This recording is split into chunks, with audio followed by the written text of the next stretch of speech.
Sual bəy, deməli, belə məlum olur ki, yəni Asif ata Azərbaycanda milli, tarixi köklərimizə söykənən, insanlaşmağı hədəf götürən bir, belə deyək, fəlsəfi, əqidəvi bir cərəyanın banisidir. Mən əgər öz sözlərimlə, indi siz nə cür bunu qəbul edirsiniz, bəlkə başqa cürdür. Nəyi demək istəyirəm? Yəni, axara qarşı üzmək kimi deyilmi? Məgər bugün düzdür, sözsüz sizin ideologiyanızda, özünüzün fəlsəfi əqidənizdə bu başqa formadadır. Məsələn, Asif atanın kəlamlarından belə bir söz var. Musa bəşəri aldatdı, İsa bəşəri aldatdı, Məhəmməd bəşəri aldatdı. Yalana sığınan nicat fəlakətdir, fəlakətdən xilas oldum, yalanı öldürdüm. Mən burada nə demək istəyirəm? Bəzi zahirçilər, mən bu sözü zahiri mənada qəbul edib bunu dinlərə, peyğəmbərlərə təhqir kimi də qəbul eləmək istəmirəm. Çünki bu ziyalı mühitdə bu cür qavranılmamalıdır. Məsələn, mən bu yaxından bir kitab oxuyurdum, bir türk hansısa yazarın əsəri idi, ateizmlə bəhs edirdi. Orada Nietzsche'nin əsas, deməli, camiyyədə, fəlsəfə camiyyəsində qəbul olunan budur ki, Nietzsche ateist olub. Amma o Nietzsche'ni müdafiə edirdi ki, Nietzsche Allahı inkar etməyib. Vahid yaradıcını, indi biz müsəlmanlar Allah deyirik, xristiyanlar bəziləri Bog deyir, Yehova deyir, hərə bir adla adlandır. Məsələn, sizin səhv etmirəmsə, Asif ata inancında mütləqçilikdir. İndi o mütləqçilik nə dərəcədə Allah adlı varlıqla uzlaşır, hansı xüsusiyyətləri eynidir, fərqlidir, onu siz izah edəcəksiniz inşallah. Amma nəyi demək istəyirəm ki, yəni o şərh vermişdi ki, Nietzsche xristiyanların o mövhumatçı teologiya sistemində formalaşan özlərinə məxsus qəbul etdikləri, gah üç üqnümdən birləşmiş, gah müxtəlif ikonalardan, filanlardan mövcud təşəkkül tapmış Tanrının ateisti olub, onu inkar edib. Yəni, həqiqi mütləq varlığı, həqiqi yaradıcını, həqiqi xaliqi Allahı yox.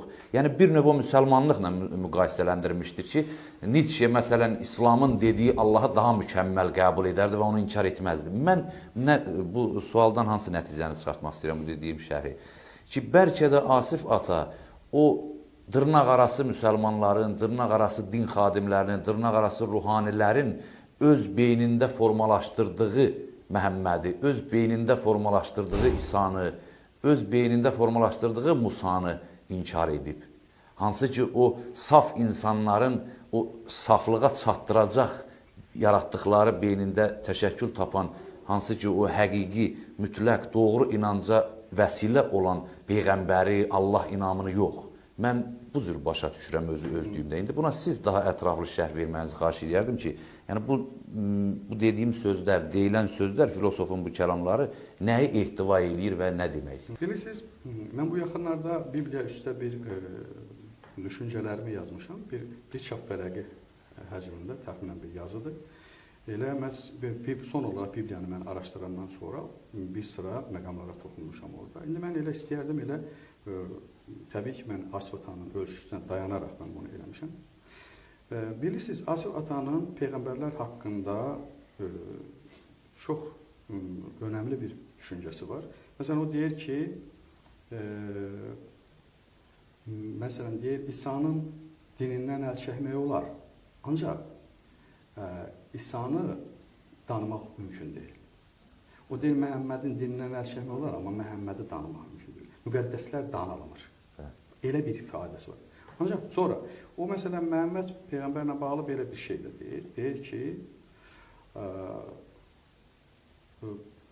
Məhəmməd Peyğəmbərin Quranda möhtəşəm harayları var. Quranı o haraylar yaşatdı. O haraylar nədir?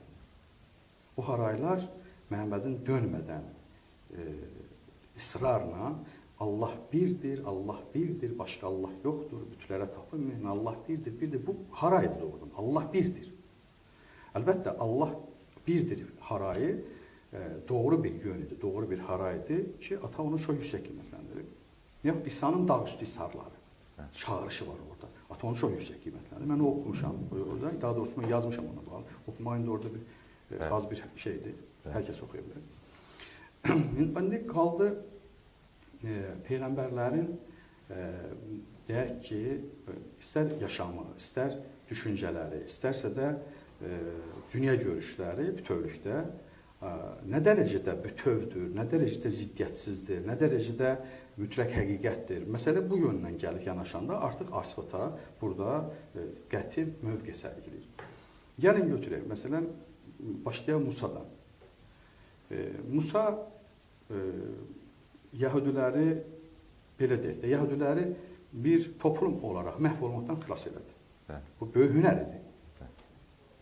Necə xilas elədi? Elə bir dövrdə ki, elə bir çağda ki, Yəhudilərin, İsrail oğullarının ağzı bir yönə deyildi, dağınıq durumdaydı, özdə yaşadıkları bölgələr quraqlıq, təbiətin amansızlığı qarşısında acizliklər, falanlıqlar, yəni yaşam baxımından.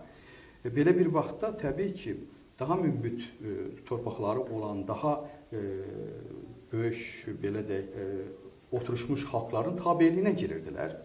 Ona görə onlar demiyorlar ki, çoxlu baxımından elə Misir fironlarının tabeliyinə girmişlər və Misirdə onlar özlərinə sığınacaq tapıb dolanışıq əldə etmək istədilər. Ancaq Misir fironlarının da idarə etməsi bəlli idi. O dövrlərdə deyək ki, vergi, xərac falan, bunların hamısı bəlli idi və insanlar hansı bir baskı altında inildiyirdilər, dolanışıq nə qədər çətin idi, amansız həyat şəraiti falan insanları nələrə sürümürdü.